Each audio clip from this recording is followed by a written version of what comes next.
Hello, my name is Dr. Michael Thorpe. I'm a general surgeon in Muncie, Indiana. This week is Reflux Awareness Week. Fitting that they would choose Thanksgiving week to remind us about reflux. Because during this week, as we prepare for the most amazing meals of the year, we're reminded about reflux as we eat too much. This week, I'm going to take the opportunity to talk a lot about reflux itself, answer a lot of questions, define a lot of things, and go through all the different facets of reflux. We're going to have a little bit of a message every single day as we kind of understand better about reflux. I'm going to look at some notes. So today I'm going to spend some time defining a lot of the terms that are used medically to talk about reflux and how they relate to everyday terminology. Tomorrow we're going to talk about reflux itself. What is reflux? What does it do? How does it happen? That sort of thing. Wednesday we're going to talk about the medications that we take called proton pump inhibitors and other things, the medications that are used to treat reflux. On Thursday we're going to focus on surgical treatments, things that are used to physically repair the reflux problem in our bodies. And then Friday we're going to talk about cancer. Reflux and cancer? Yeah, they're related. So check in every day and see what we have to say. If you have any questions, post them on the YouTube chat, or if you see this on Facebook, send a direct message. Either way, we'll answer your questions on subsequent days or just answer you directly. So for today, we're going to talk about the definitions. Reflux. So what is reflux? Reflux would be if you have something that flows in a certain direction, like food down an esophagus or acid into the stomach, then if that goes the wrong direction, if it goes backwards, that's called reflux. So if you've got acid in the stomach and it goes up the esophagus, that's refluxing in a direction that's not supposed to. Regurgitation. Regurgitation, different than reflux because that's where food actually comes up into the mouth or upper esophagus. So you kind of like the baby bird, the mother regurgitates food to feed the baby bird.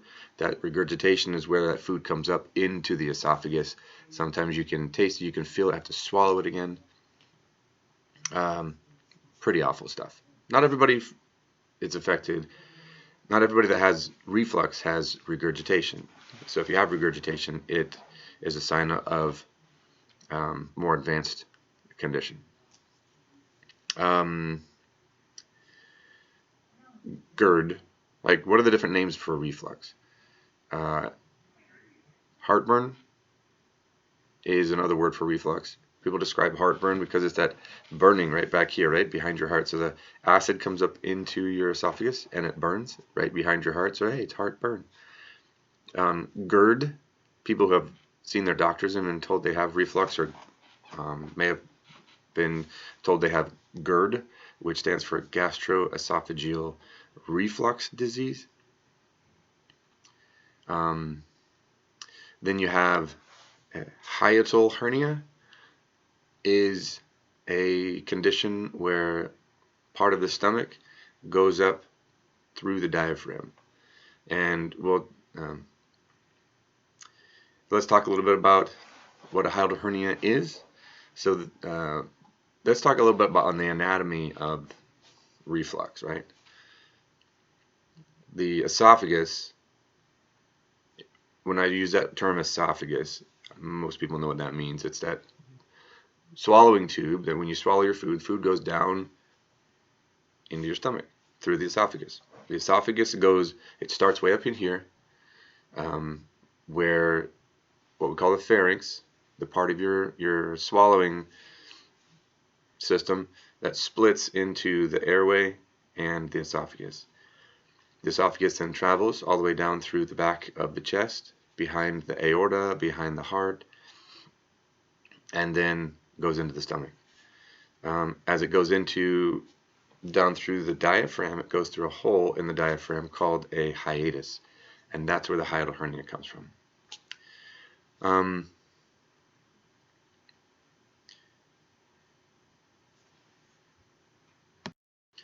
I guess since we're talking so much about what reflux is, we're just going to spend this moment to define reflux, and then we'll change the schedule for the week a little bit. So reflux is, as I mentioned, that acid that will gum up the esophagus. What causes reflux? Well, there's a lot of things that can cause reflux. But in general, reflux occurs because where the esophagus goes down through the hiatus, that hole has gotten bigger. Now it could be bigger because of trauma, just the way that you developed, obesity, pregnancy, chronic vomiting, other disease processes. That covers, the majority of reasons why reflux develops. So that, and at the bottom of the esophagus, there's this complex web of muscles that interweave, that contract and prevent acid from going up in the esophagus. We call that the lower esophageal sphincter. I won't try to use that term just because it's a complicated one, but if I do say that, this lower esophageal sphincter, then we'll know what we're talking about. So the combination of the lower esophageal sphincter, I guess I'm going to use that term a lot. I'm sorry, I apologize about that. The lower esophageal sphincter and the diaphragm work together to create the barrier for reflux. And it's that barrier that prevents acid from coming up. So as you start to break down that barrier, either the lower esophageal sphincter or the hiatus, then you start to develop symptoms of reflux. Acid is allowed to come up the esophagus. That's reflux.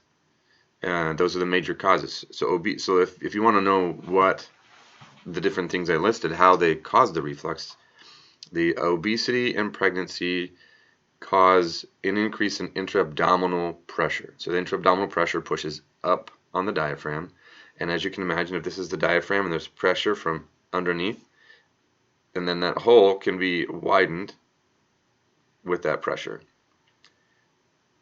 If you're constantly vomiting and you've got that hole right here, it's the same kind of thing. Instead of constant intra-abdominal pressure from obesity or pregnancy over a long period of time, that constant forcing from throwing up over a long period of time can damage the hiatus, the muscles of the diaphragm that create the opening, can damage that and create a widening of the diaphragm.